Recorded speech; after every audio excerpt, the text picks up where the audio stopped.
Alhamdulillahirrahmanirrahim. Pada pagi hari ini kita bertemu kembali pada mata kuliah Manajemen Operasional Perbankan Syariah. Insya Allah kurang lebih 1,5 jam kita akan sama-sama belajar berkaitan dengan mata kuliah ini. Ya, sambil menunggu teman-teman yang lainnya untuk hadir di sini, masih ada beberapa yang belum masuk ya. Silahkan bisa segera mempersiapkan diri, ya, baik itu kamera dan juga mungkin belum ada yang belum login, silahkan login dulu. Oke, masih kurang satu ya. Oke, sudah semua. Tinggal Eko belum datang ya. Mungkin dia belum bangun ya.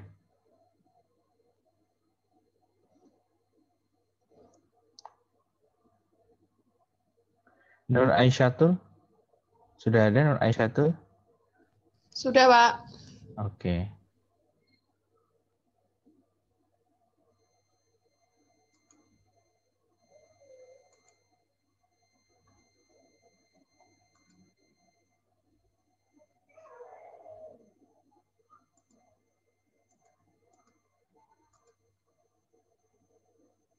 Nailul ada? Ada, Pak. Oke. Nailul sudah open video? Oh, sudah ya.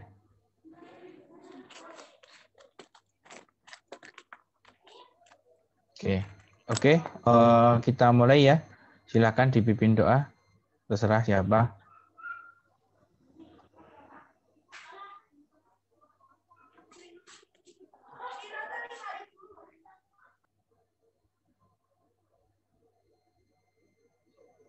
Silakan dipimpin doa, salah satu silakan. Teman-teman, sebelum mengawali pelajaran pada pagi hari ini, alangkah baiknya kita berdoa terlebih dahulu. Doa mulai. Bismillahirrahmanirrahim. Raditu billahi rabba wa bil islami dina wa bi Muhammadin nabiyya wa rasulah. Rabbi zidni ilma warzuqni fahma. Amin ya rabbal alamin. Oke teman-teman, sebelum saya mulai untuk perkuliahan pada pagi hari ini, saya minta teman-teman untuk bisa mengerjakan soal ya yang sudah saya buat ya. Itu di layar kalian muncul ya. Muncul polling atau soal-soal, silahkan kalian kerjakan dulu. Muncul ya, sudah muncul ya. Langsung dipilih, yang mana yang tepat, pilih salah satu jawaban.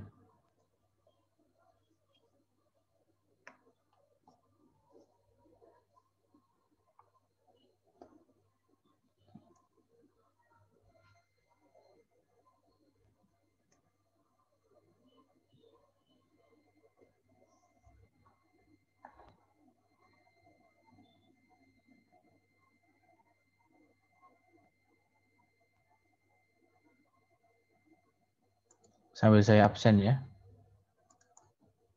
Kalau saya share screen gini, pollingnya masih kelihatan nggak? Masih, Pak. Masih, Pak. Oke, silakan dikerjakan ya.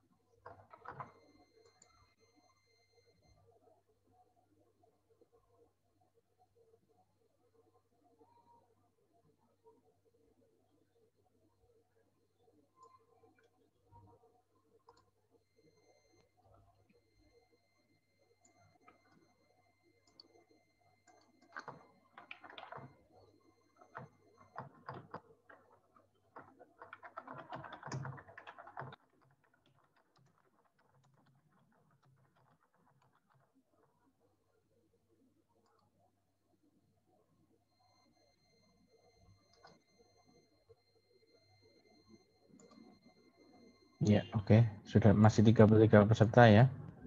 Berarti kurang Eko yang belum datang. Saya simpan.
Ya, kurang 10 orang lagi ya. Silakan diisi.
Nah, oke, kurang 3 orang lagi ya.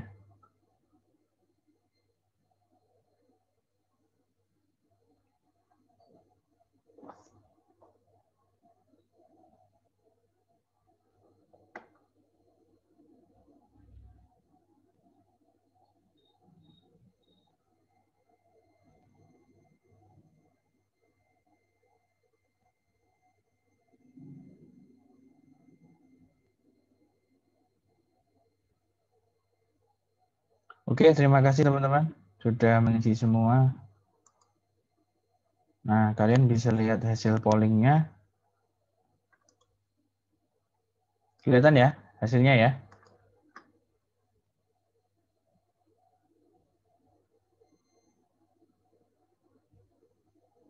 Kelihatan ya?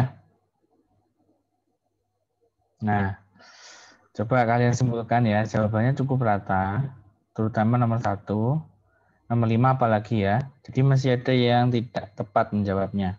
Ya. Nah, nomor 1 ini jawabannya adalah apa teman-teman?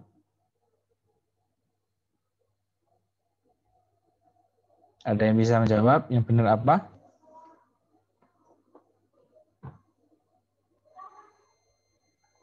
Ayo.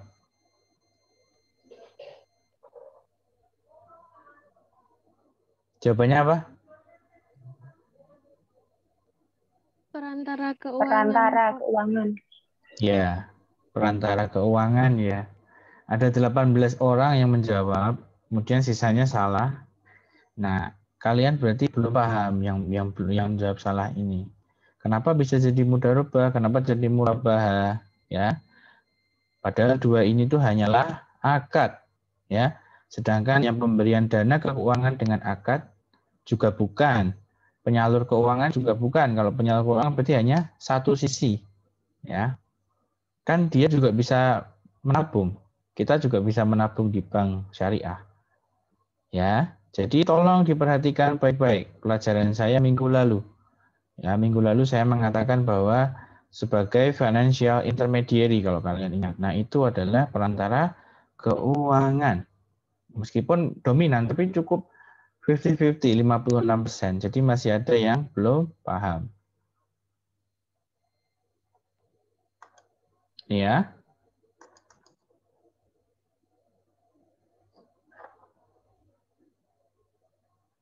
Kalian ingat-ingat ya, jangan sampai salah lagi, jangan sampai terulang kembali. Kok bisa gitu loh. Bank syariah itu kan gini bisnisnya. Kalau kalian pengen tahu, gini, ini ke yang kekurangan dana. Yang ini apa? Kelebihan dana. Kan cuma seperti ini. Kalau kita jawabnya ke penyaluran dana saja, berarti kan nggak tepat. Artinya hanya ke sana, artinya hanya keluar saja. Tapi nggak ada yang penghimpunan. Padahal bank syariah itu juga penghimpunan gitu loh. Ngerti ya teman-teman ya? Buat yang pada salah tadi, ini namanya financial intermediary. Financial intermediary.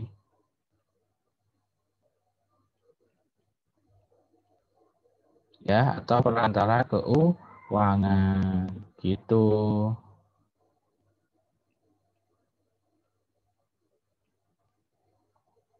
Ngerti ya, teman-teman ya? Oke? Iya, Pak. Ya, Pak. Oke. Lanjut, nomor 2. Andi memiliki tabungan senilai 5 juta rupiah yang ingin diinvestasikan dalam bentuk deposito di bank syariah. Disebut apakah Andi? Nah, ini masih ada yang salah juga. Masih ada yang menjawab justru malah paling banyak adalah apa? Depositor. Yang benar apa? Kelebihan dana. Kelebihan dana, ya. Nih, masih ada yang masih jauh lebih banyak yang depositor. Meskipun saya menggunakan kata deposito, tapi itu jebakan, ya. Tapi Andi ini disebut sebagai apa harusnya? Kelebihan dana, orang yang kelebihan dana seperti cerita saya tadi. Ya, dia ada di sini. Nih, saya kasih kotak warna hijau. Nah, ini namanya Andi kelebihan dana. Makanya dia bikin deposito di situ. Ya. Makanya toh kalau misalkan kalian itu nggak paham lewat live ini, kalian silahkan nonton YouTube saya, ya. Kalau YouTube saya masih belum paham, bisa tanya ke saya gitu loh. Jadi tidak ada kata-kata kalian itu boleh untuk tidak paham. Jadi jangan membiarkan ketidakpahaman itu ada di diri kalian.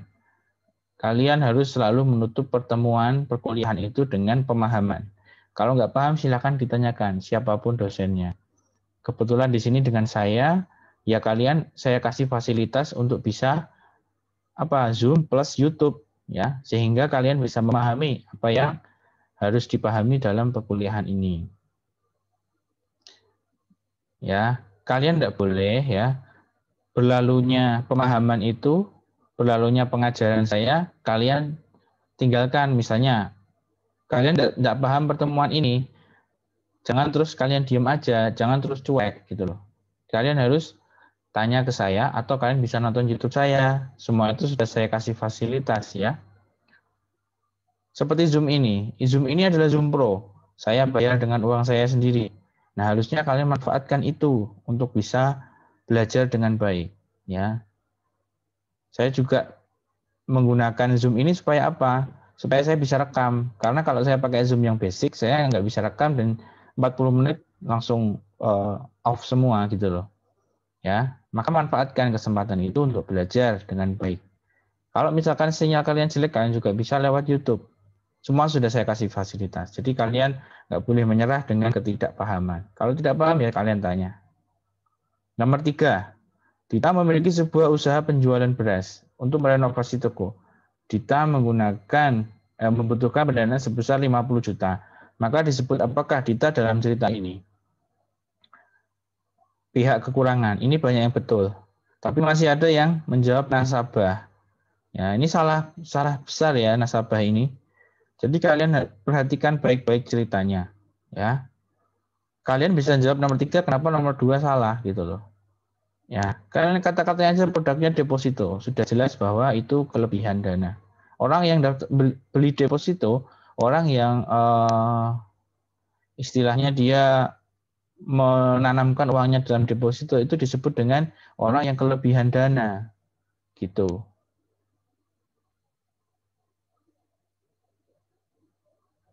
Lanjut nomor 4. Apa yang disebut tingkat pemasukan dana dari aktivitas penyaluran dana yang dicapai oleh Bank Syariah? Jawabannya adalah apa teman-teman?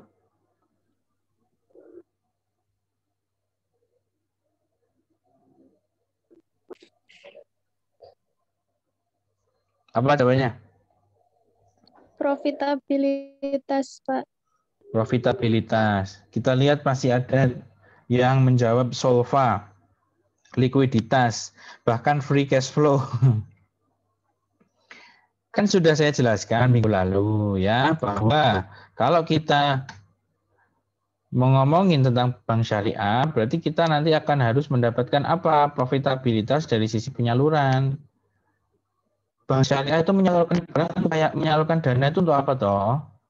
Untuk mendapatkan apa coba?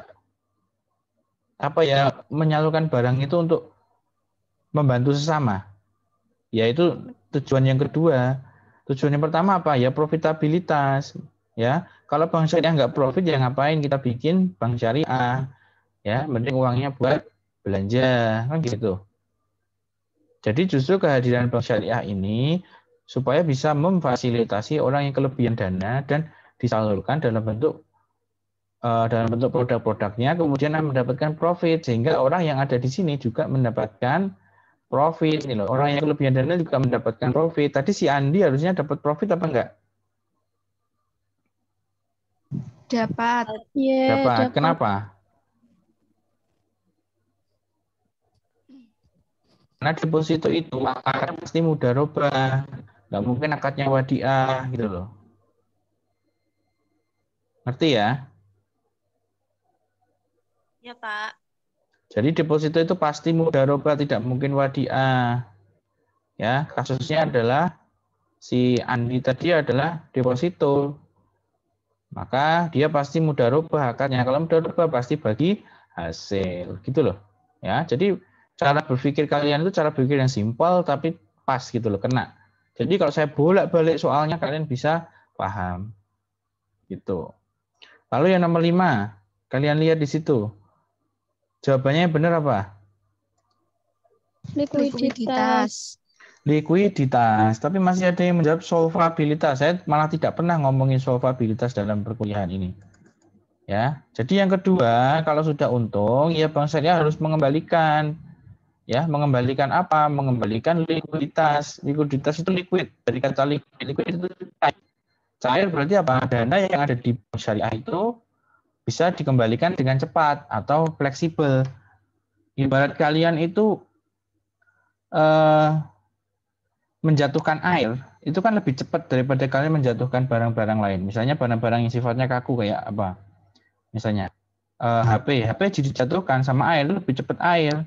Ya air itu kan jatuhnya cepat banget ya. Apalagi kalau misalnya ada media yang berlubang, kemudian di atasnya kasih air.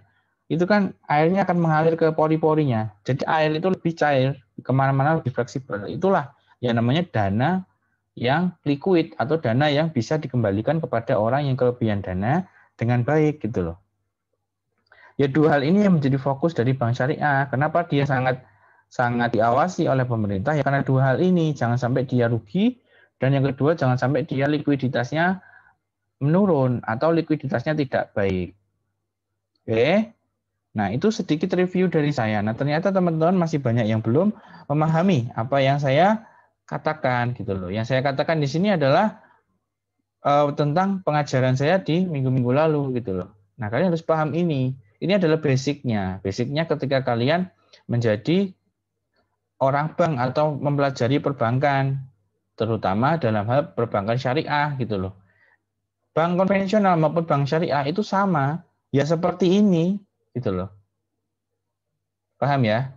Ya seperti ini bentuknya.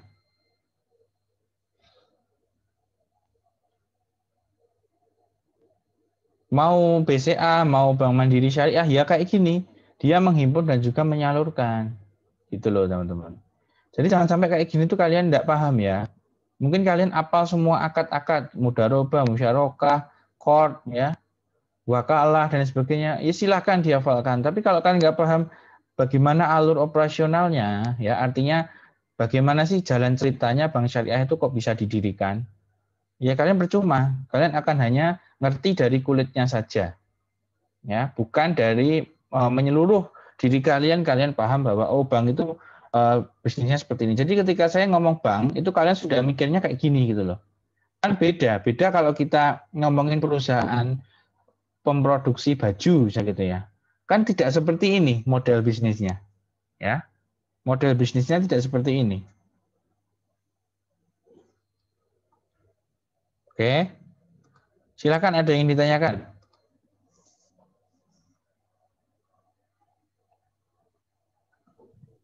Pak, saya izin bertanya. Ya. Kalau untuk istilah depositor sendiri itu apakah di bank syariah ada ya, Pak? Terima kasih. Depositor.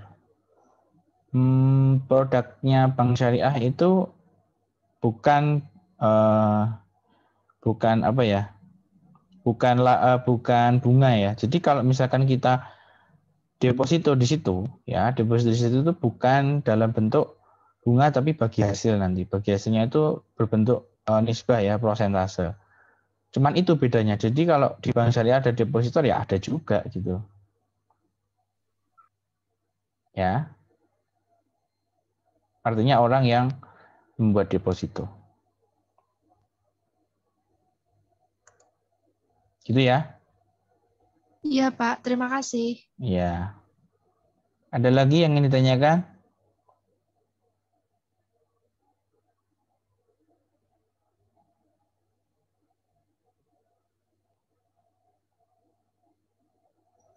Oke, sekarang saya mau masuk ke tugas kalian, ya.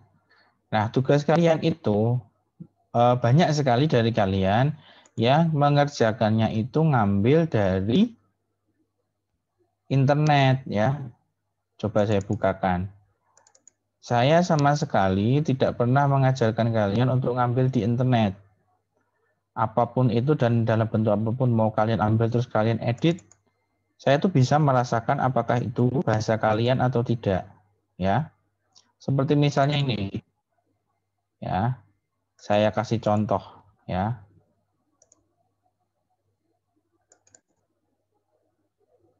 Nih.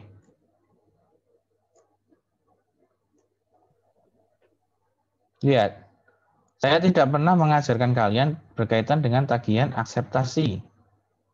Ya, apalagi LC. Saya tidak pernah mengajarkan kalian. Ya. Nah, kenapa itu dijelaskan? Saya tidak mau bahasanya itu bahasa-bahasa kaku ya. Nih, kayak gini. Mendingan kalian jelaskan pakai contoh gitu. Piutang murabah itu berarti nalarnya gimana? Misalnya di sini banknya namanya Bank A, BA ya. BA menyalurkan sekian. Artinya dia berharap mendapatkan profit dari ini murabah ini gitu loh. Itu kan lebih bunyi ya daripada kita mendefinisikan apa itu piutang murabah. Ya enggak? Jadi menjelaskannya itu jangan terlalu kaku gitu loh. Jual beli apa itu piutang, istilah saya nggak pengen kalian itu terlalu mencari definisi gitu loh. Tapi cobalah gunakan bahasa kalian. Murabah kan jual beli. Berarti kita apa? BA ingin profit sekian, gitu. Nah, ini duitnya belum ada. Duit belum ada ya. Artinya dalam bentuk piutang. Artinya masih dipegang oleh nasabah atau yang kekurangan dana. Ya, nah kan gitu bisa dijelaskan nanti. Ya. Nah, ini nanti bisa juga dikaitkan dengan mudharabah. Kok mudharabahnya sekian, kenapa? Kok murabahnya sekian? Apakah karena murabah resikonya lebih rendah? Kita nggak tahu. Nah, makanya bisa diceritakan gitu. Jadi lebih bercerita gitu loh. Ya. Terus lagi, misalnya ini ada lagi nih.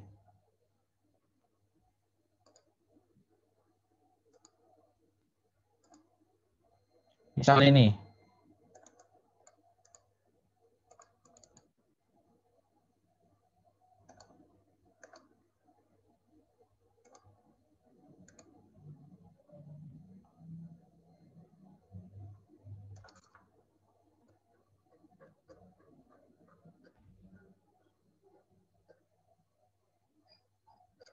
Nih.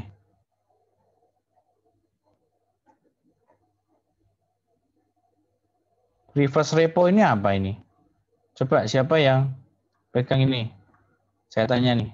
Ailatul Musfiro, Atia Putri, Putri Makrifatul, Amalia, Etika Sari, Yulianawati. Apa itu reverse repo? Apa ini? Mana orangnya? Ini apa ini? Reverse repo. Akseptasi vessel ini apa?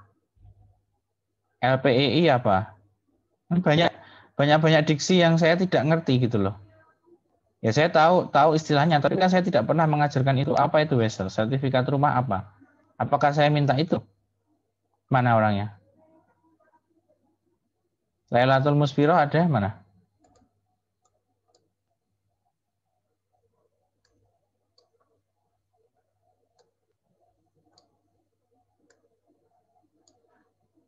Ada Lailatul Musfirah mana? Atau perwakilannya Atia atau Putri Makrifatul atau Etika Sari Yulianawati, silahkan. Mana? Ada nggak? Bisa bicara? Bisa open mic? Apa itu reverse repo?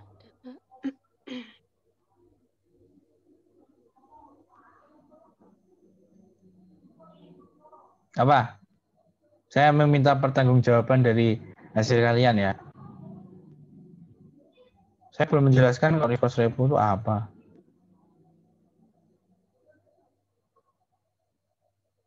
Lagian memang apa ada Bang Selia pakai reverse repo? Coba. Mana nih? Nggak ada orangnya. Mana?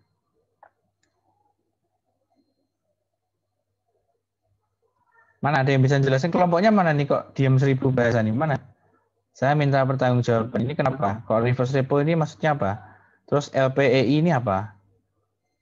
Saya bisa dijelaskan nggak LPEI itu apa?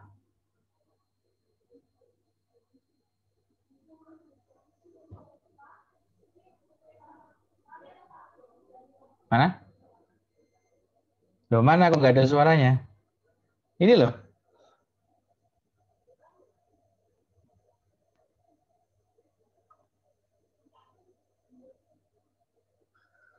Mana nih kok diem aja nih? Nanti nggak mulai-mulai loh kelasnya. Ayo, saya minta pertanggungjawaban. Ini apa maksudnya gitu loh.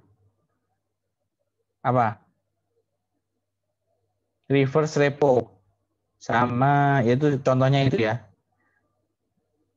LPI itu apa? Kepanjangannya apa? Saya juga nggak tahu kenapa kok ada jawaban itu ya. Ayo, kalau nggak jawab, saya kurangi lagi nih nilainya. Mau? Bapak, saya mewakili. Oh ya, silakan. Gimana? Saya taunya yang reverse repo doang. Yang LPI-nya belum. Oh ya, reverse repo-nya kenapa? Sepengetahuan saya kemarin pas nyari itu, bukti kayak transaksi kembali, kayak misalnya kita beli sertifikat, terus jual, tapi kayak prosesnya tuh kayak digadai. Jadi ada proses pengembaliannya lagi. Terus di Bank Syariah ada itu? Nggak ada, Pak. Itu konvensional. Nah iya, kenapa kok dimasukkan ke sini? Jadi kita nyari LK-nya itu kayak gabungan antara konvensional sama syariah gitu, Pak. Nah, semua istilah yang ada di konvensional sama syariah jadi kita jabarin. Terus kenapa? Apa saya minta yang konvensional? Enggak. Nah iya.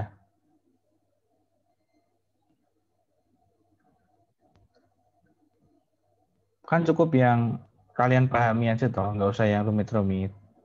Jadi pelajaran buat kalian ya. Jadi kalau mengerjakan tugas itu jangan asal copy paste dari internet. Cobalah mengerjakan dari apa yang kalian tahu, apa yang kalian bisa gitu loh. Jangan mudah pasrah sama internet, sama Google itu enggak. Oh iya, saya ada YouTube saya gitu loh, tinggal didengerin. Oh artinya itu. Dan saya juga enggak minta semuanya dijelasin. Kayak ini, kayak wesel ekspor ini apa gitu loh. Ya. Terus mana lagi tadi? Akseptasi itu belum saya jelaskan sampai sekarang gitu loh. Derivatifnya apa sama? Ini banyak yang seperti ini. Enggak hanya kelompok ini ya.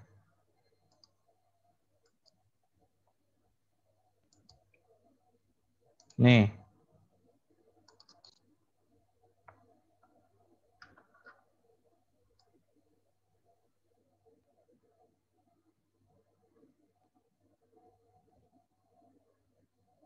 Jadi bahasanya toh jangan bahasa-bahasa kaku gitu loh. Bahasa-bahasa yang ibaratnya kalau orang nggak paham itu nggak tahu dia ngomong apa gitu.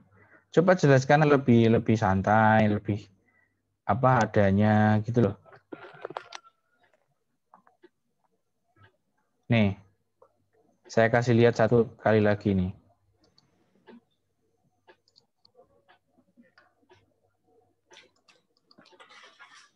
Nih, ini apa? Ada transaksi derivatif juga.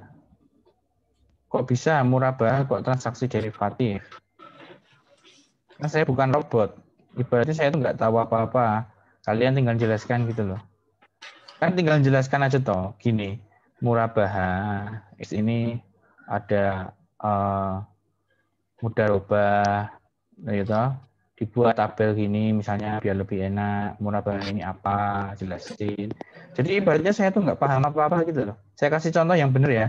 Saya kasih contoh tugas yang benar dari kelompok kelas lain. Nggak ada di sini yang cukup bagus, nggak ada di kelas ini. Ya, untung saya masih kasih nilai yang cukup.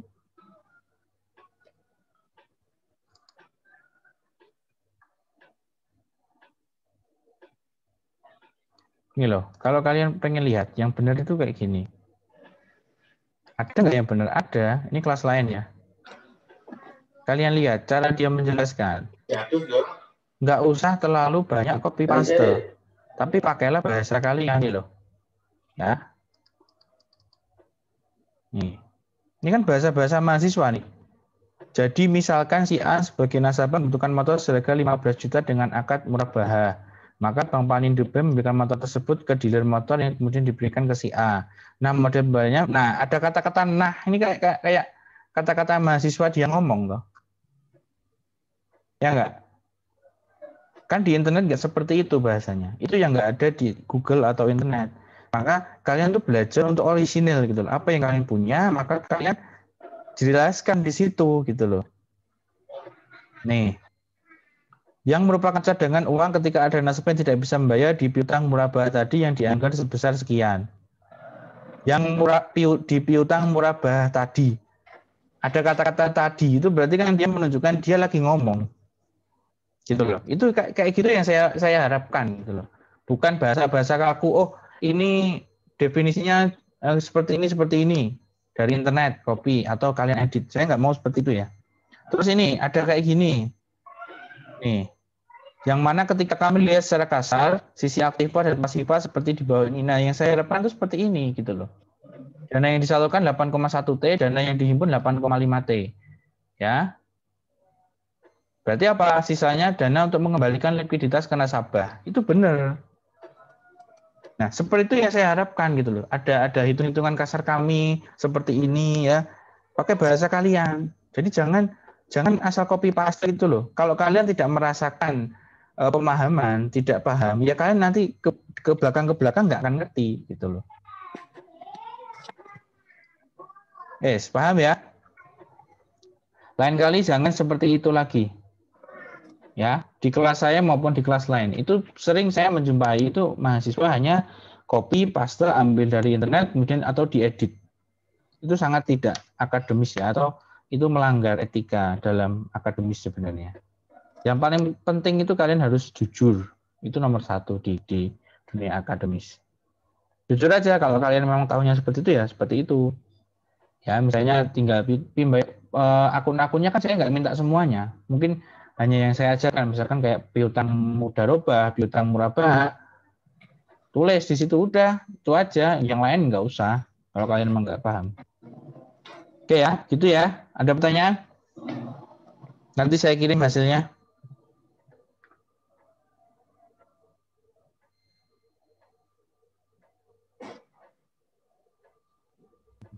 Pak, izin bertanya. Iya. Kalau untuk contoh bank yang termaksud unit usaha syariah itu yang seperti apa ya, Pak? Bisa cari di web. Nih, kayak gini.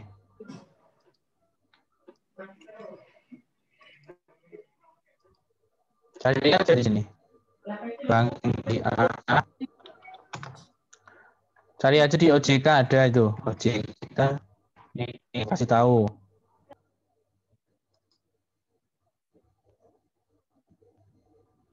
Ini kan masuk ke perbankan. Masuk ke statistik perbankan syariah. Nih. Sebelah ini kanan nih. Terus kalian lihat di sini. Kalian download yang terbaru nggak apa-apa, atau yang mau agak lama boleh, terserah, Desember 2020. Ya, nih.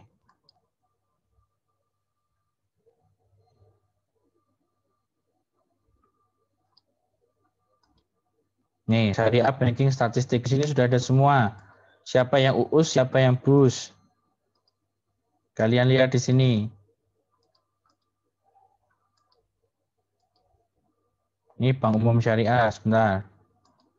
Nah, ini. Kan sudah ada datanya nih. Lihat nih. Semuanya itu sudah ada, teman-teman. Nih, ini syariah contohnya siapa? Ada Danamon Indonesia, Bank Permata, Maybank Indonesia. Makanya kalau kalian pengen agak gampang, cari yang BUS aja.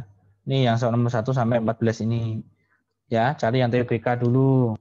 Kalau memang nggak ada yang TBK, ya udah pilih BPRS. Simple, ya. Ini kalau UUS kayak ini. Danamon, Permata, dan sebagainya. Ini BPRI Syariah. Ada di tiap daerah, karena BPRS lebih banyak daripada jumlah BUS. Oke, gitu ya. Tadi siapa yang tanya? Anissa ya? Saya, Pak. Oh, bukan. Viola, oke. Gitu ya, Yola ya. Kalau mau Ya. lihat contohnya seperti ini. Ya kayak gini nih UUS. UUS itu berarti dia di bawah konvensional. Dia unit sendiri. Oke, ada lagi yang lain bertanya?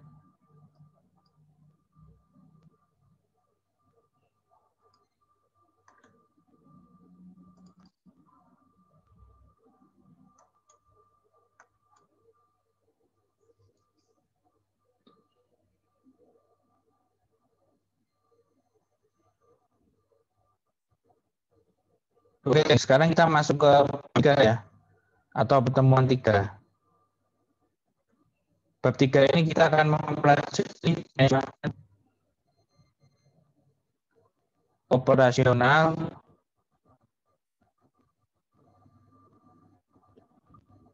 aset bank syariah. Nah, manajemen operasional aset bank syariah berarti kita akan ngomong di sisi aktiva atau pasiva.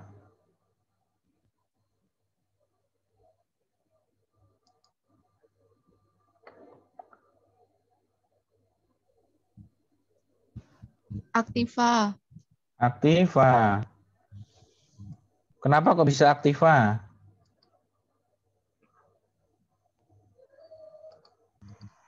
Karena itu aset, dan aset itu biasanya digunakan untuk penyaluran dana. Ya, kita akan melihat di sini ya, di web ya.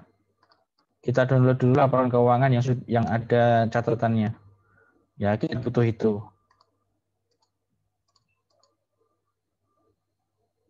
Kita lihat di bawah kalian download yang bilingual. Nah, ini langsung aja di sini ya. Kalian lihat ini adalah laporan keuangan yang lebih lengkap daripada yang kemarin kita download. Ya. Di sini saya download aja ya biar gampang.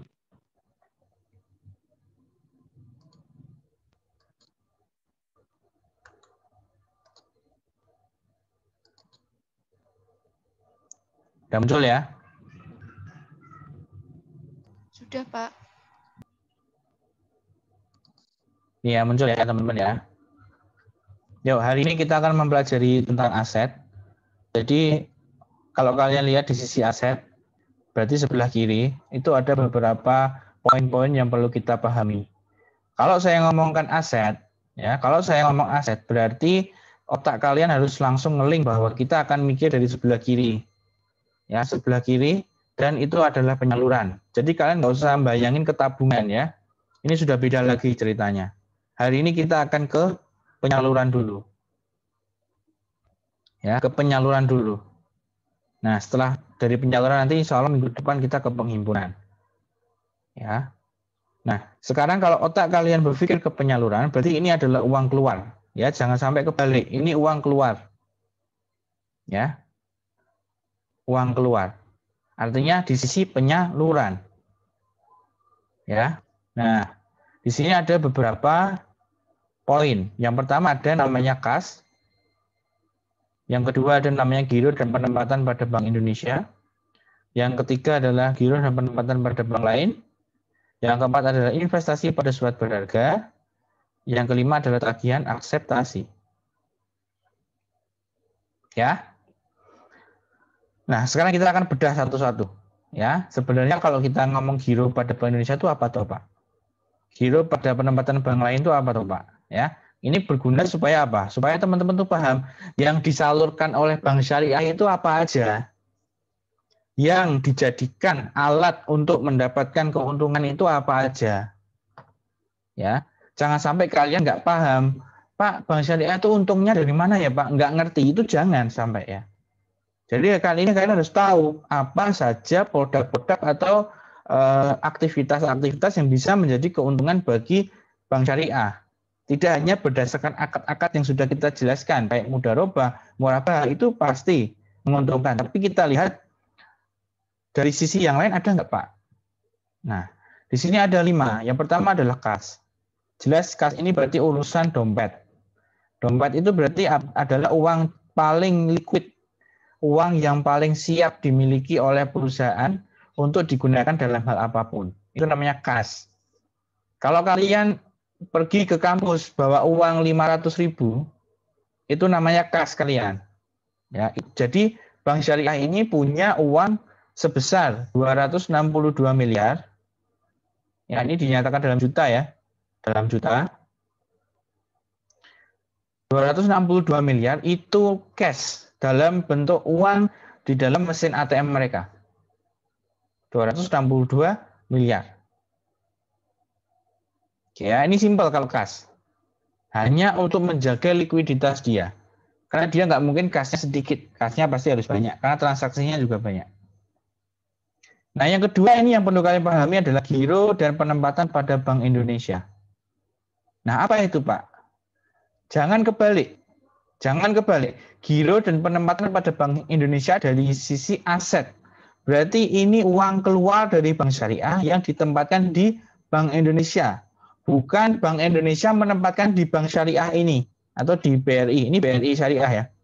Atau Bank Indonesia mendapatkan penempatan dari BRI atau mendapatkan tabungan dari BRI syariah. Itu yang poin yang kedua ini. Ya. Besarnya adalah 4,6 triliun. Nah, apa itu 4,6 triliun? Isinya apa aja, Pak? Kan gitu. Kita bisa lihat di bawah.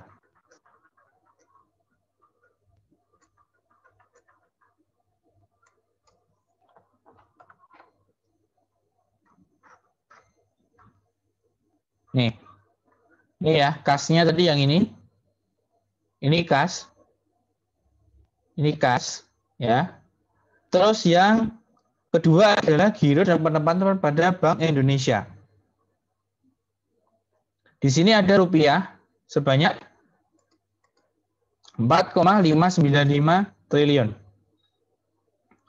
Dan yang kedua dalam bentuk dolar. Jadi penempatannya itu dalam bentuk dua mata uang, rupiah dan dolar. Penempatan itu berarti nabung di Bank Indonesia atau simpanan di Bank Indonesia sebesar sekian triliun itu.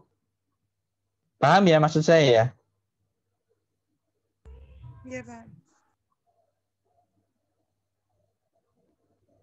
Nah, kemudian kenapa kok si bank syariah ini perlu membuat giro atau simpanan atau penempatan pada Bank Indonesia?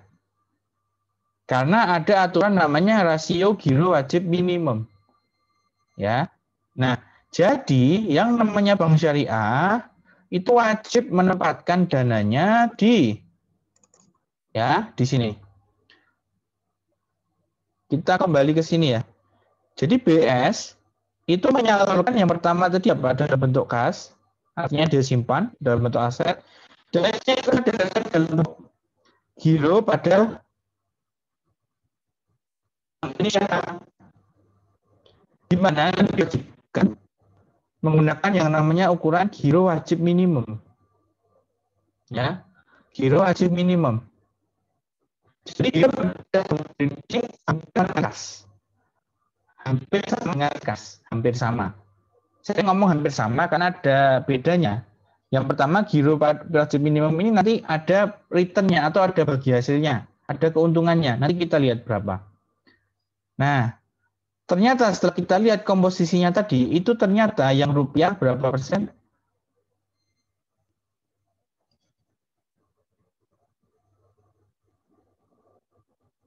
Sesuai di web tadi.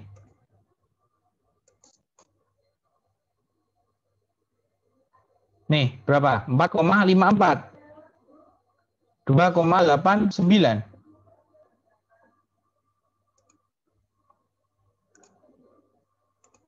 Ya. Jadi rupiahnya berapa tadi? Sekitar 4,5 ya. Dan hampir 3%. Nah, kenapa kok harus perbankan seperti ini, Pak?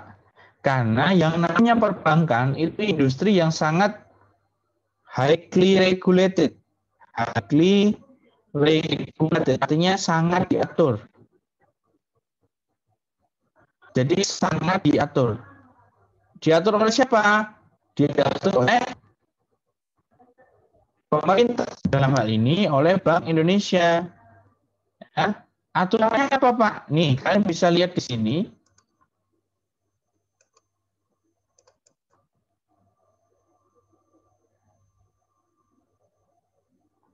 Nih, berdasarkan peraturan Bank Indonesia, ya, sekian tanggal 26 Juni 2019, giro wajib minimum itu besarnya adalah 4,5%.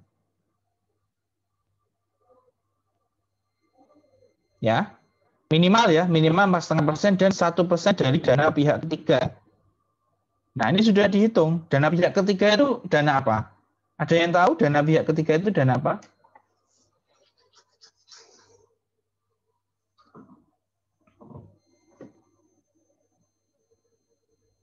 Apa dana pihak ketiga itu? Dana yang masuk di sisi pasifa. Berarti orang yang nabung, orang yang deposito, ya, masyarakat yang nabung, masyarakat yang deposito, itu masuknya adalah dana pihak ketiga. Jadi kalau dana pihak ketiga itu masuk ke kita sebagai bank syariah, maka kita harus mengalokasikan 4,5%-nya dalam bentuk rupiah ke dalam giro wajib minimum ini atau di dalam penempatan Bank Indonesia ini gitu loh. Sebaliknya, dolar juga sama. Jadi kalau kita terima dalam bentuk dolar ataupun rupiah, kita pindahkan dulu ke dolar dan kita tempatkan di Bank Indonesia sebanyak 1%. Gitu loh. Jadi nyambung antara masyarakat punya uang lebih terus dia nabung, terus tabungannya itu dimiliki oleh bank syariah kan, dipegang bank syariah, terus sekarang dialokasikan ke Bank Indonesia atau dijadikan sebagai giro gitu loh. Paham teman-teman ya? Paham, Pak. Ya. Silakan kalau ada yang mau ditanyakan.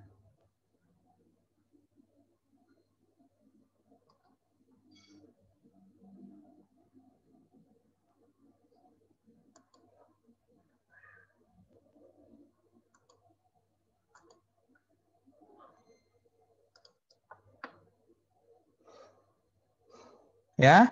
Jadi yang kedua adalah aset yang dialokasikan dalam bentuk giro pada Bank Indonesia.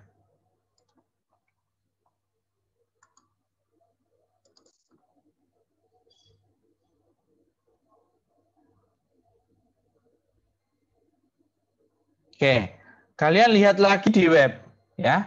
Ternyata giro tadi mendatangkan keuntungan sebanyak sekian atau bonus tahunan.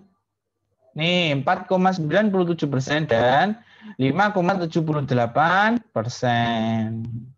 Ya. Nah, oleh sebab itu perbedaan kas dengan giro dan penempatan pada Bank Indonesia adalah apa? Kalau kas kita tidak dapat keuntungan karena itu adalah uang sifatnya untuk menjaga likuiditas, tapi kalau giro dan penempatan pada Bank Indonesia itu mendapatkan profit sebanyak ini. Jadi yang namanya bank syariah itu tidak hanya mendapatkan keuntungan dari mudharabah, murabahah, musyarakah dan lain sebagainya itu, tapi juga dari sistem seperti ini, yaitu penempatan pada Bank Indonesia, di mana bentuk produknya namanya adalah Fasilitas Simpanan Bank Indonesia Syariah, FASBIS, dan yang kedua adalah Sertifikat Bank Indonesia Syariah atau SBIS. Oke, ada yang ingin ditanyakan?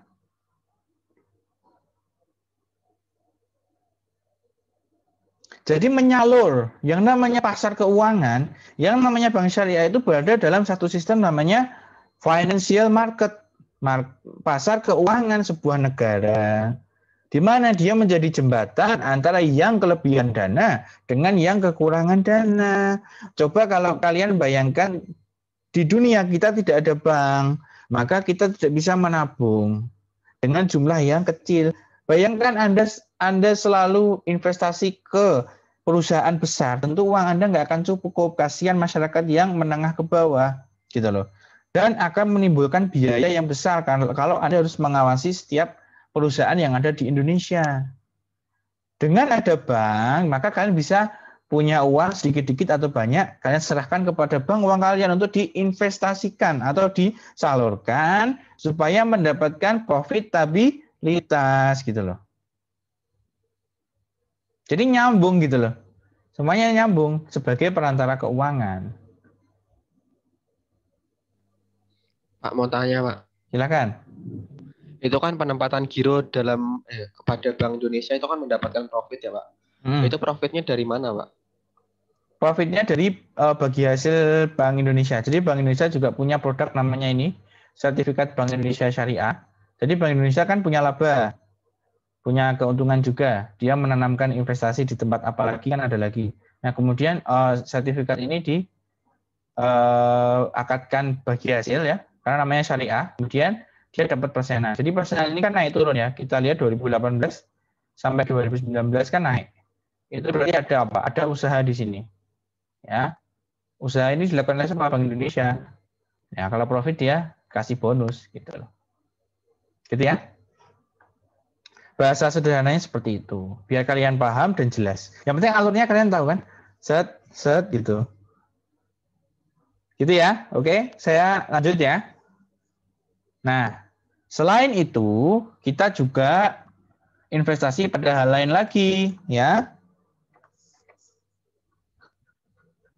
Nah, kita lihat di sini ada namanya giro dan penempatan pada bank lain yang nomor 3 itu. Besarnya agak kecil ya, 206 miliar. Atau nih 302 miliar. Kita ambil yang ini aja ya, yang apa? Yang 2019. Nah, 302 miliar ini apa aja Pak? Duitnya untuk apa aja? Nah, duitnya itu untuk ini ya, pada bank lain. Ternyata si bank syariah ini juga memiliki giro di BCA ya dan di National Commercial Bank. Ini pihak ketiga ya. Nah, nomor 1 ini pihak ketiga. Atau dia tidak berelasi dengan Bank BRI Syariah. Ya. Nah, yang berelasi apa? Ini BRI, Mandiri, ya. Dua ini, gitu loh. Ya. Karena mengingat ini adalah bank pemerintah, maka dia berelasinya dengan bank pemerintah juga. Makanya ini persero kan. Jadi dia punya simpanan juga di bank lain. Itu untuk menjaga apa? Menjaga yang namanya likuiditas juga, gitu loh. Ya. Berapa persentase imbal hasilnya? Kita lihat sekian. Nah, jadi setiap apa yang ditempatkan, baik itu di Bank Indonesia maupun di bank lain, itu sama-sama mendapatkan yang namanya imbal hasil per tahun. Jadi perlu kalian ketahui bahwa operasionalisasi bank syariah melalui sisi penyaluran itu tidak hanya dari sisi akad-akadnya saja, atau tidak hanya dari sisi kemasyarakatan saja, tapi juga dari sisi antar bank. Antar bank dia juga mendapatkan bagi hasil sebanyak sekian. Nah, jadi ini tuh kayak makelar. Dia sebagai perantara dari berbagai hal. Yang pertama tadi apa? Perantaranya dia ke Bank Indonesia. Yang kedua dia ke bank lain, di mana bank lainnya ada dua. Pihak ya berelasi atau pihak ketiga. Kalau pihak ketiga tadi apa? BCA sama National Commercial Bank. Kemudian yang kedua adalah pihak berelasi adalah si BRI dan Bank Mandiri. Kenapa berelasi? Karena mereka sama-sama bank pemerintah. Kenapa kok nggak bebas, Pak? Kenapa harus dibedakan berelasi dengan pihak ketiga? Karena ya ini demi menjaga keamanan. Coba Anda bayangkan kalau Anda menempatkan aset Anda, menempatkan uang Anda dalam satu bank yang sama, tidak diatur dengan baik atau menempatkan dana kalian ke bank yang sama-sama di pemerintah, kayak tadi misalnya Bank BRI Syariah menempatkan ke BRI dan Mandiri saja, maka akan kalau misalkan dua bank itu bangkrut, maka bank ini akan kena gitu loh. Jadi biar bisa bahasanya namanya memitigasi resiko. Mitigasi resiko. Jadi mitigasi risiko itu adalah menyebarkan risiko supaya tidak terlalu berat. Kan kita tahu ada resikonya, ya. Tapi kita menyebarkan supaya apa? Supaya tidak terlalu dominan di bank pemerintah, gitu loh. Jadi ono apa-apa itu bisa kita ambil uang di BCA atau National Commercial Bank tadi, ya. Sama juga tadi kenapa kita kok perlu mata uang dolar, perlu menyalurkan dalam mata uang dolar. Karena apa? Untuk memitigasi resiko, nek sewayah-wayah rupiah ada apa-apa, kita bisa pindah ke dolar atau kita bisa menggunakan dolar tadi, gitu loh. Meskipun angkanya sangat sedikit, paham ya? Silakan kalau ada yang ingin ditanyakan.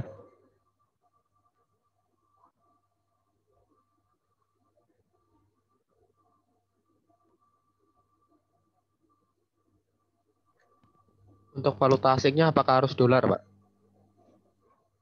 Nggak selalu, ada yang real juga.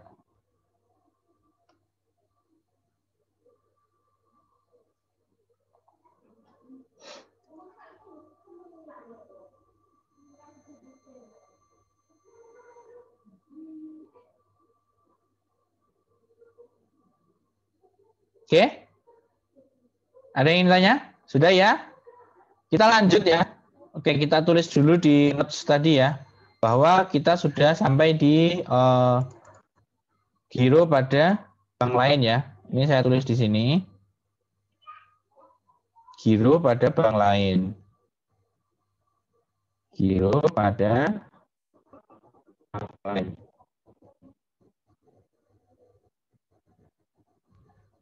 Ya.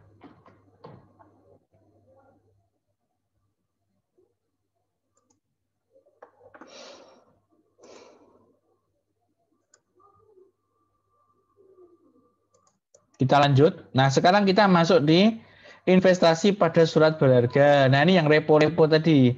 Mari kita buktikan apakah repo itu ada di bank syariah. Mari kita lihat ya. Investasi pada surat berharga ya.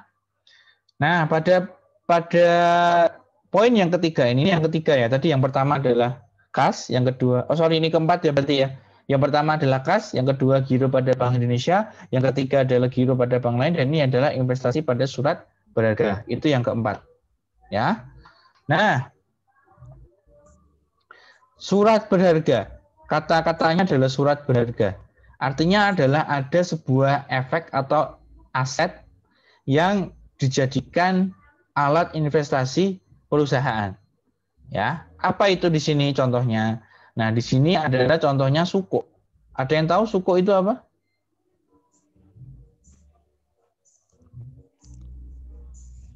Suku itu apa? Ada yang tahu?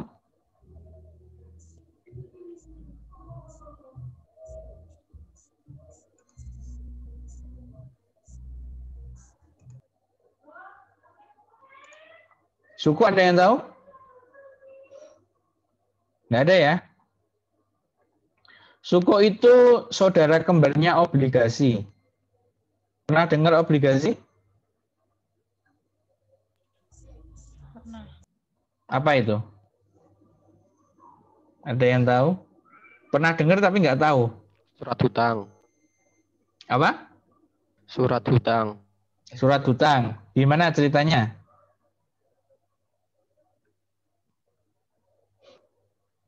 Ada perusahaan namanya A. Jadi, nah ini ya. Jadi kalau kita memahami sesuatu itu, kalau kita terlalu definitif, ya artinya kita terlalu mengapalke, terlalu mencari di internet, ya nanti jadi seperti ini.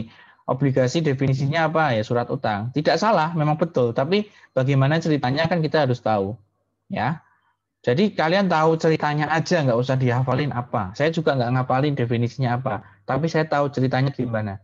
Ceritanya itu si A, ya, butuh uang, ya. Butuh uang. Terus kemudian gimana? Dia cari uang toh kalau dia butuh. Terus dia bikin namanya obligasi atau surat utang.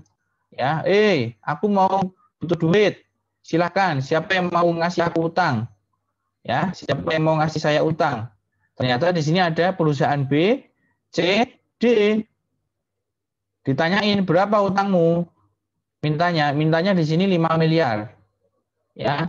Ya wes, sekarang kita beli. Sama-sama beli ya, ya. Ternyata si B, si C, si D itu kebetulan angkanya sama. Misalnya di sini ada E, kebetulan angkanya sama 1,25 M semuanya sama. 1,25 M. Ya. Nah, karena ini uangnya masuk ke si A ya. 1,25 M ini kan berarti sudah cukup 5 M. Kemudian apa? Kemudian dapat uang dari si B, C, D, E enggak? Si A. Si A dapat uang tuh sekarang? Nah, karena si A dapat uang, maka kemudian si B, si C, si D, E setiap tahun akan mendapatkan pokoknya atau cicilannya plus bunga. Semuanya sama. Ya, dari siapa? Dari si A. Gitu loh.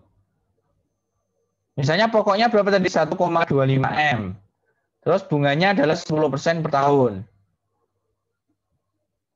Berarti bunganya berapa teman-teman? Sekitar 125 juta ya per tahun. Jadi per tahun si A harus membayar B, C, D, E masing-masing sebanyak 1.250.000.000 plus 125 juta. Berarti sekitar 1.400.000.000 ya, 1,4 M. Itu total hutangnya tiap ini. Berarti kalau dikalikan 4 berapa? Sekitar 6,8 M. Ini untuk 4 orang ini. Total ya, yang harus dibayar per tahun. Gitu ya? Ada yang ingin ditanyakan atau masih belum paham? Berkaitan obligasi?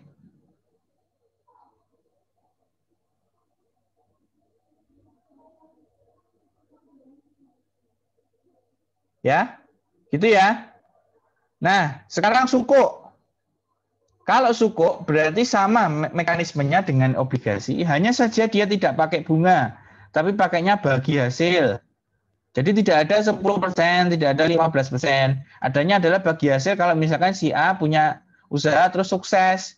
Berarti yang dibayar bukan 125 juta, tapi tinggal kesepakatannya berapa. Contoh ya, ini pokoknya 1,25 M. Oke, ini sama jumlahnya. Terus bunganya bukan dalam bentuk bunga tapi bagi hasil, misalnya bagi hasilnya adalah 20% untuk si BCDE, berarti si A kan 80%. Misalnya perusahaan untung 100 juta, berarti 20%-nya 100 juta berapa teman-teman?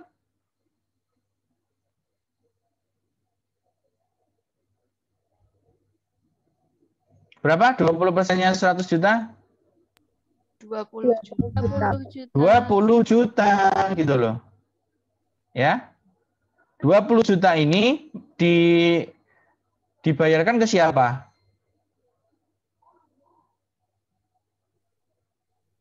Dibayarkan ke siapa? BCDE.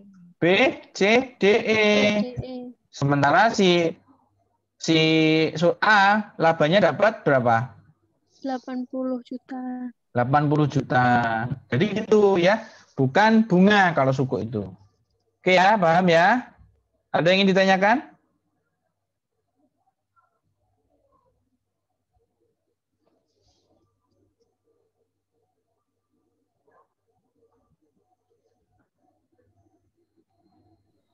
Pak, kalau di reksadana itu kok sukuk dan obligasi ini kok harganya bisa naik turun ya Pak? Itu kan cuma utang gitu Pak. Karena ini bisa dijual lagi. Si B misalnya punya obligasinya si A, dijual lagi berapa misalnya? Ini si B misalnya nilainya berapa nih? 1,25 miliar ya. Kan ini kan pokoknya sekian, harganya sekian, dia beli sekian. Ini dijual lagi.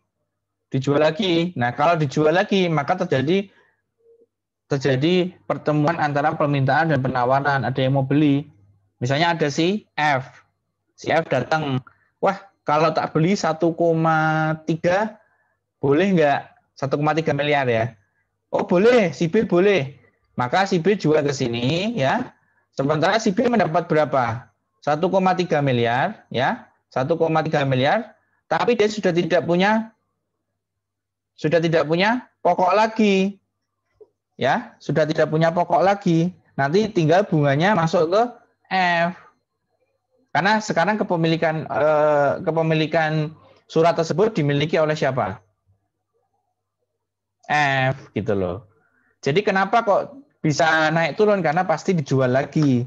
Kalau dijual lagi berarti kita masuk ke pasar yang kedua. Pasar yang kedua berarti pasar ke masyarakat. Lah kalian ini kan kalau mau beli obligasi kan bisa. Tinggal ke bank. Kalau bank kan biasanya sukuk. Sekarang yang ada sukuk kalau nggak salah BRI. BRI itu jual sukuk. Bank BRI ya, BRI Syariah itu sukuk ya, sukuk namanya sukuk pasti syariah. Nah, dari sukuk itu minimal 1 juta kalian bisa beli. Dengan imbal hasil 5,47% per PE. 5,47%. Ya. Cobalah kali-kali belilah ya. Gitu. Terus kemudian di sini ada banyak ya sukuknya nih. Ada Bank Nagari, PT Bank Nagari, PT Timah, ya, PT Sumarekon, suku-suku semua ya ini ya.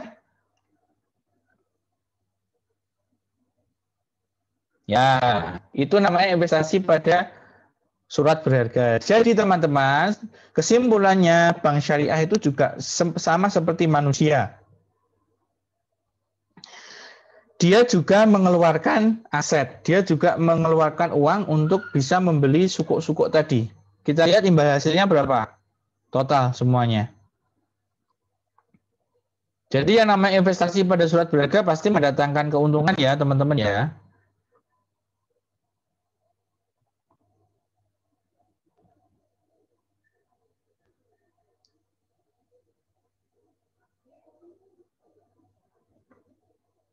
Nah ini tingkat bagi hasil nih ya, ini semuanya ada nih 6,5%, terus apa 6,25% dan lain sebagainya, ini banyak ya. Nanti bisa dibaca. Kesimpulannya pokoknya bank itu berinvestasi pada yang keempat adalah sukuk, gitu aja. Jadi menambah wawasan kalian ya bahwa tidak hanya bank syariah tidak hanya berkaitan dengan akad-akad saja, tapi juga sukuk pada aset berharga atau surat berharga atau efek. Jadi kalau saya ngomong efek itu sama dengan surat berharga ya. Istilahnya namanya efek. Suku, obligasi, saham, itu semuanya adalah efek.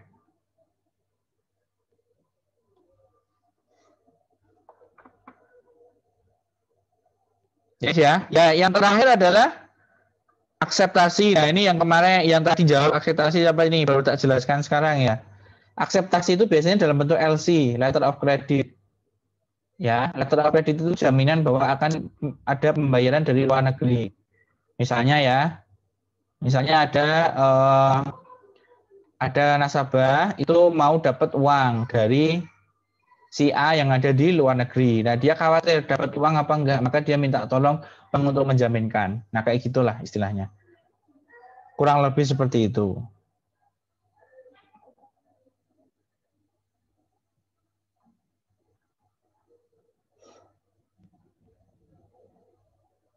Oke?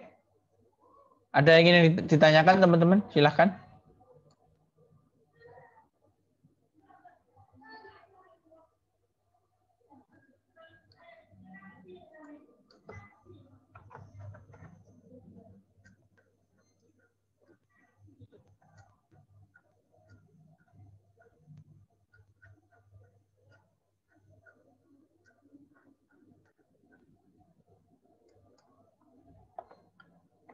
Nggak ada yang tanya? Oke, saya lanjut ya. Tadi kita sudah sampai di kelima ya. Nih. Kelima. Nah, sekarang kita sudah masuk di yang biasanya kita omongin. Murabaha, istisna, ijaroh, mudarobah, dan sebagainya ya. Nah, kita perlu tetap membahas mereka. Bagaimana mengelola mereka. Nah, kalau kalian rasakan dengan pemahaman kalian, apa perbedaan dari garis merah yang ada di atas dengan garis merah yang ada di bawah? Nih, saya bikin garis merah ya. Aset yang ada di garis merah ke atas dengan garis merah ke bawah, perbedaan yang paling spesifik apa?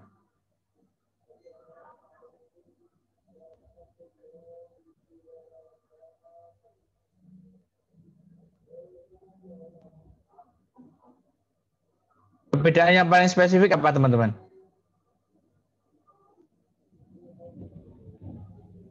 Kalau yang di atas garis merah itu udah ada uangnya, Pak.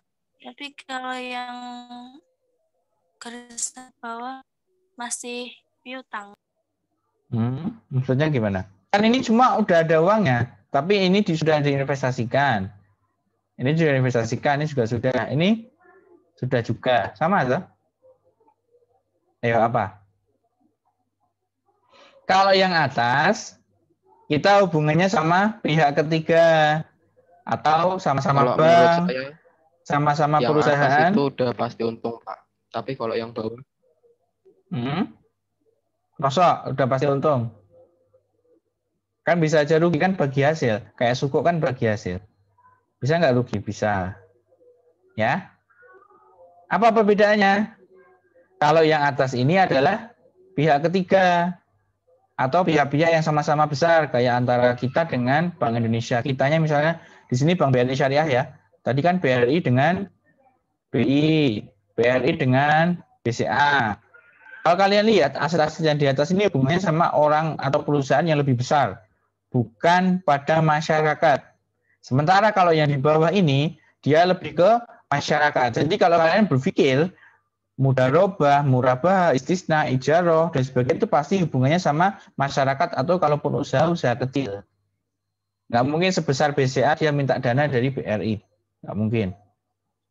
Atau dia pinjam ke BRI. Bisa saja, tapi itu bukan seperti itu. Jadi kurang lebih yang di atas itu adalah hubungan antara kepada lembaga antar lembaga yang bersama-sama besar kayak BRI ke BCA, BRI ke BI, dan lain sebagainya ke bank lain atau ke perusahaan besar lain. Tapi kalau yang bawah ini lebih cenderung ke masyarakat atau usaha kecil atau UMKM ya, sama-sama masyarakat gitu. Nah ini dikotomi ini atau perbedaan ini harus kalian pahami. Jadi kalau kalian berpikir ketemu yang namanya 5 yang di atas itu, oh sudah kalian pahami bahwa ini berarti pikiranku harus ke lembaga lain yang sama-sama besar dengan BRI, sama-sama besar dengan Bank Muamalat misalnya, dan lain sebagainya. Ya, kalau yang bawah berarti saya berpikir nggak usah dihafalin ya, berpikir berarti dia hubungannya langsung ke masyarakat gitu. Paham ya teman-teman ya? Nah, karena hubungannya kepada masyarakat, ya, maka aset ini harus dikelompokkan.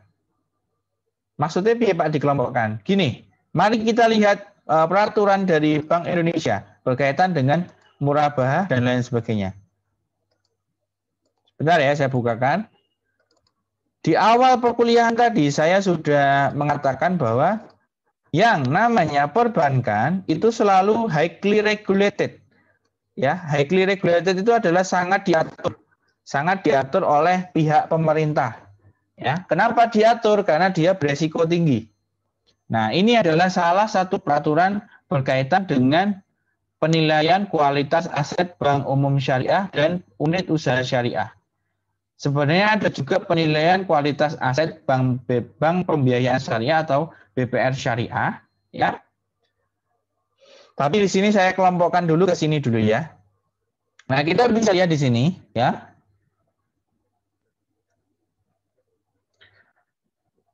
Bagaimana kita menilai asetnya, ya? Jadi menilai aset itu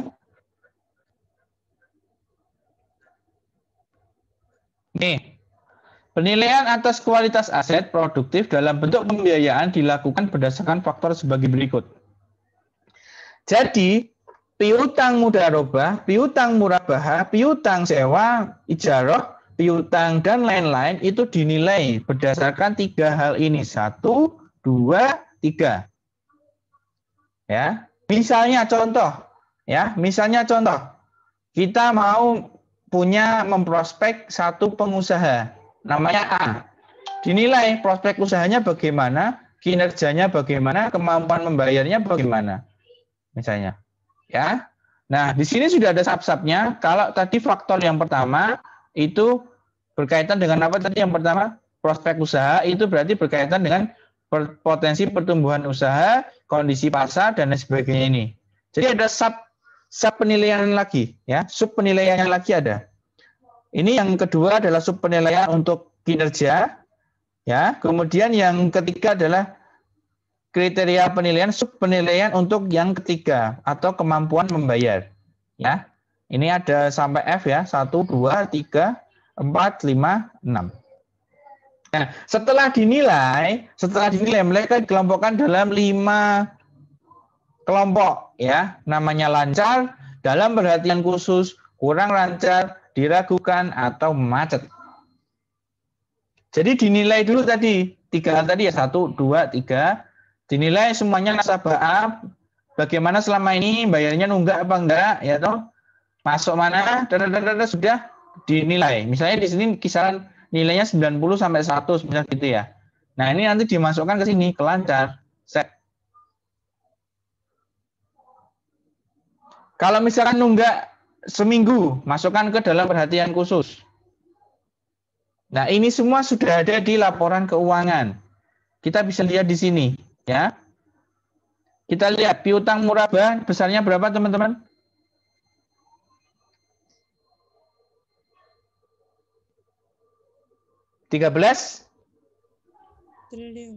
Triliun, ya.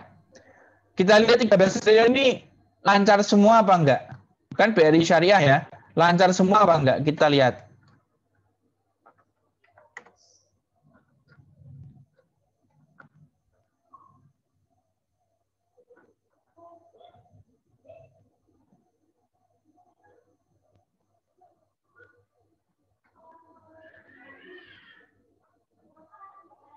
Nih, yang saya kasih lingkaran ungu ya. Yang lancar 12T, yang macet 671 miliar. Banyak nggak yang macet? Macet loh teman-teman. Banyak. Nah, macet itu berarti dia sudah diragukan untuk bisa membayar.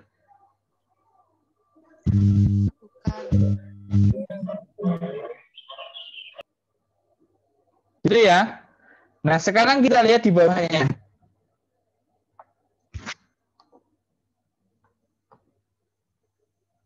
Bahkan di ijarah atau sewa, kita lihat di sini. Nggak ada yang lancar, teman-teman. Ya, nggak ada yang lancar. Itu sebabnya pengelolaan uang sebesar ini, ya, kan laba bersihnya dia kan 67 M ya. Itu kecil kalau dibandingkan dengan asetnya. Asetnya dia bermiliar-miliar, ya. Kan saya sudah pernah ngomong hitungan kasarnya. Itu dia secara aset besar, tapi labanya cuma 67 miliar. Kalau dibandingkan dengan asetnya, jelas ini jauh banget. Karena apa? Dengan hal-hal seperti ini itu bisa menjadi resiko bagi bank, ya. Kalau banyak yang macet, kita lihat yang sewa banyak yang macet loh, 15 miliar loh. 15 miliar macet loh, teman-teman. Anda bisa bayangkan. Nah, inilah makanya yang namanya bank itu harus diatur, highly regulated. Karena apa? Dia resikonya tinggi. Dia resikonya tinggi. Ya, jadi semua aset yang berbentuk piutang tadi dikelompokkan ke dalam apa? Lancar, dalam perhatian khusus, kurang lancar, diragukan, dan macet. Silakan, ada yang ingin ditanyakan?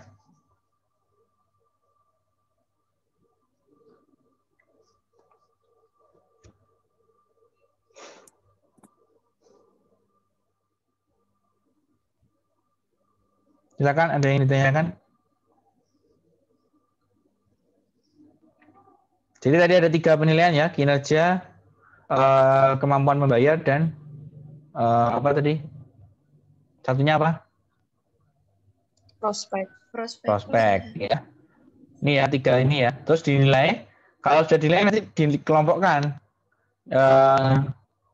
Kalau yang lancar siapa, yang DPK siapa, yang kurang lancar siapa, diragukan siapa, macet siapa. Mungkin insya Allah minggu depan kita praktek ya, bagaimana kita menghitung ini. Itu penting karena kalian selalu tahu nanti operasionalisasinya bagaimana kalau misalkan ada macet dan sebagainya.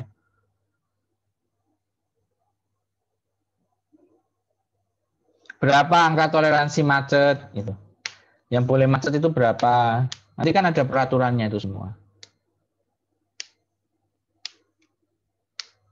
Silakan, ada yang ingin ditanyakan?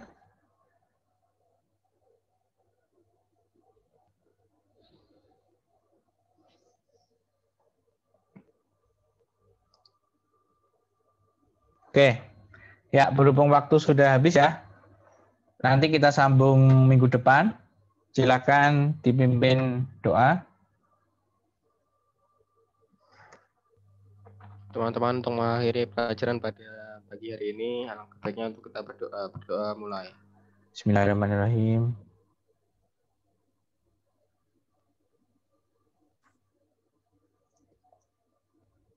Oke, terima kasih teman-teman. Assalamualaikum warahmatullahi wabarakatuh. Waalaikumsalam warahmatullahi wabarakatuh.